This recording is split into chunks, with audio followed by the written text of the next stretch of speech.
करी का उपाय। दिया कैसे बारल जाई घर ही छूट गइल सालाई। दिया कैसे बारल जाई घर ही छूट गइल सालाई। अगरबत्ती कपूर ले आइनी अड़हुल फूल। होइल बा भारी भूल करतानी कबूल। अरे बुद्धि बाटे फेल सखी करी का उपाय। दिया कैसे बारल जाई घर ही छूट गइल सालाई। दिया कैसे बारल जाई घर ही छूट गइल सालाई।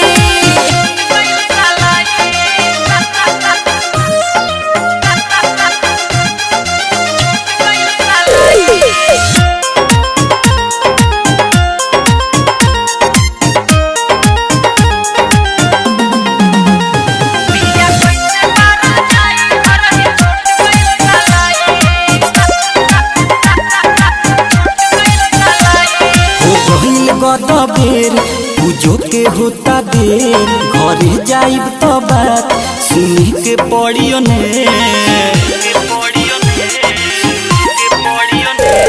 हो गइल गद बेर पूजो के होता देर घरे जाइब तो बात सुनी के पड़ियो ने। अरे तोहरे जल्दी बाजी से हम गहनी भुलाई। दिया कैसे बारल जाई घर ही छूट गइल सालाई। दिया कैसे बारल जाई घर ही छूट गइल सालाई। Music by DJ Vikas.